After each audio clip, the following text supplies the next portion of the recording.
Hi, I'm Dr. Wilson. I'm a PhD molecular biologist, and welcome to my series on debunking the Disinformation Dozen. The Disinformation Dozen is a group of 12 individuals identified by the Center for Countering Digital Hate as being responsible for 65% of all anti-vaccine misinformation on the internet. And in this series, I'm going to show you why they deserve to be called the Disinformation Dozen. This is the 11th episode where I'll be covering Dr. Christiane Northrup.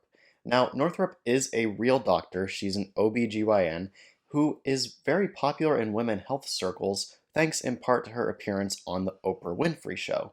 Despite all this, it seems that in her interviews, she just can't stop lying and spreading false misinformation that is dangerous to her audience. She does the common tactic where she throws out a bunch of wrong information really fast all at once without citing any of it, so that by the time you're done listening to her, you're convinced. So in this video, I'm going to be going through one of her videos and just pointing out all of the lies, misinformations, and half-truths that she throws out until I get tired of it. But let's get started. This thing called COVID-19. And, and then we all were told, okay, it'll just take 2 weeks to flatten the curve. And, oh, we're in this together, and everyone did their part. And so think about it. That was March. Well, yeah, it really could have been about a month or so of social distancing and mask wearing, etc., until we got the pandemic under control, and we would never have been in the huge mess that we are in now. But in order to do that, we had to be decisive and act quickly. Neither of those things happened, at least not in the US. But other countries were able to control the pandemic by acting quickly and doing it decisively. None of these countries lost their freedoms, they just saved lives and avoided this perpetual cycle of locking down and reopening that many countries were facing for so long. That was the whole point, which is something that apparently Christiane Northrup couldn't get behind. I've been in medicine long before we had this evidence-based thing. Are you proud of that, Northrup? Not being evidence-based? Really? So let me take your viewers back to the 1920s.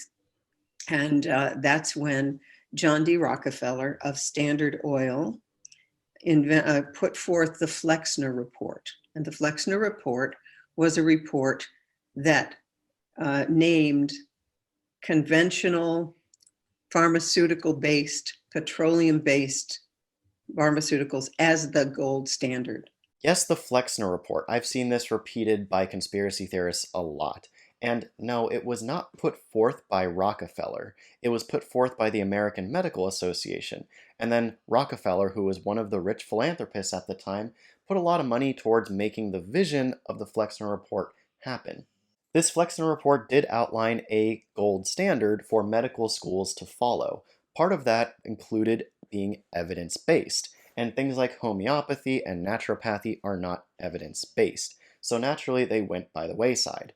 I don't think it makes sense to argue that that's a bad thing, but the Flexner report was far from perfect. In fact, its gold standard excluded a lot of poorer medical schools, and these less well-funded medical schools just happened to be mostly black. So a lot of mostly black medical schools did have to close. This obviously is not a good thing, but it's part of the ugly history that is the Flexner report. I'll link below more information on the history of the Flexner report as it is quite extensive, but it's not what Christiane Northrup represents it as here. We have this drug called hydroxychloroquine, which has been used for 60 years to prevent malaria. Here we go, the story about hydroxychloroquine that just won't die. I've made several videos about hydroxychloroquine on my channel. The bottom line is people tested it in clinical trials, they tried to figure out if it works, and it doesn't work for COVID. They do a study, which they published in Lancet, and found out that one of the guys behind the study was a scam artist. It was a study designed to fail. They used lethal doses of this stuff, like a 1,000 milligrams, a loading dose, 2,000 milligrams. Essentially what she's doing here is taking two different bits of misinformation and smashing them together. No, the study published in The Lancet got retracted because it was found by the researchers that the data they were using was from a false database. I'll say that again. The researchers themselves found out that the data they were using was flawed, so they retracted their own paper. Several other authors who published papers non-related to hydroxychloroquine but also used that database retracted their papers at the same time as well. That's all that happened there. And if you look at the clinical trials of hydroxychloroquine for COVID that I link in the description, you'll see that they did in fact use safe doses of hydroxychloroquine, and they still didn't find that it's effective against COVID. So, sorry, this idea is dead. Let it die. Within the 2 weeks of a flu shot, you increase your risk of every other respiratory virus illness by a factor of 5, and Wow. including COVID. And nobody knows this, even though it's there in the mainstream medical literature, it's right there. Except that's not what the scientific literature says. There was one small study that found an association between influenza vaccination and infection by other respiratory viruses. This is a phenomenon called viral interference. But several larger studies that were able to remove the biases and weaknesses of that smaller study found that this effect is not real when it comes to flu vaccines. There's data that for 2 to 4 weeks after having the flu vaccine, you are contagious. You can spread that virus to others. You are lying, Northrup. It is impossible to get the flu from the flu vaccine. Therefore, it is impossible to spread the flu to others from the flu vaccine. Flu vaccines contain either a killed version of the flu or a piece of the flu. Neither of those things can replicate inside your body and create an infection. So this idea just doesn't stand up. The third leading cause of death in the United States is medical errors in hospitals and from doctors from appropriately prescribed medication. No, it's not. There's an infamous study published in the journal JAMA that claimed this, but follow-up studies and critiques from the scientific community ended up finding that that number was much, much smaller than what that article reported.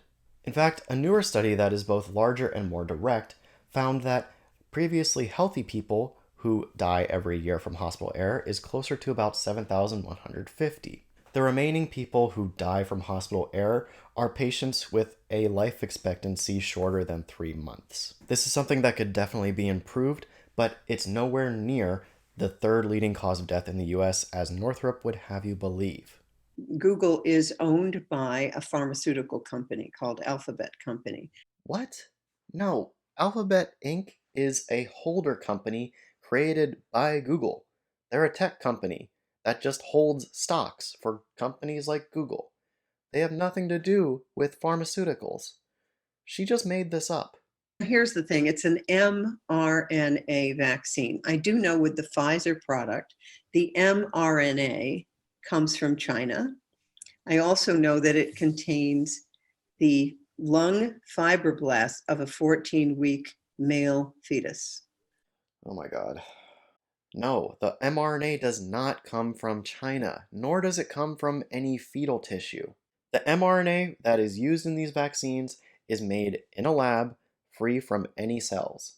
That's part of the advantage of mRNA vaccines. You can make it without any cells. It's much faster than traditional vaccines. Dear God, she thinks the mRNA is shipped from China? How have I not lost my mind yet? Jesus Christ. We humans can be like a dowsing rod. This body can feel truth. This body can know when we're being lied to. And I'm assuming that's why no liars have ever been successful, right? This is just one of those things that is thought-stopping. You don't have to think about anything or fact-check anything. You can just feel whether or not someone is telling the truth. And that's exactly what Northrup wants. She just wants to blind you with pseudoscience so that you believe everything she says without actually checking into it yourself. And that is why she deserves to be part of the Disinformation Dozen. Unlike Northrup, I encourage you to check out the science for yourself, which is why I always link all of the scientific information that I talk about in this video in the description below. You can also check out my previous video that I made about Christiane Northrup, where she talks about luciferase. That sounds scary, right? It's not. Anyway, that's going to do it for this penultimate episode of the Disinformation Dozen series.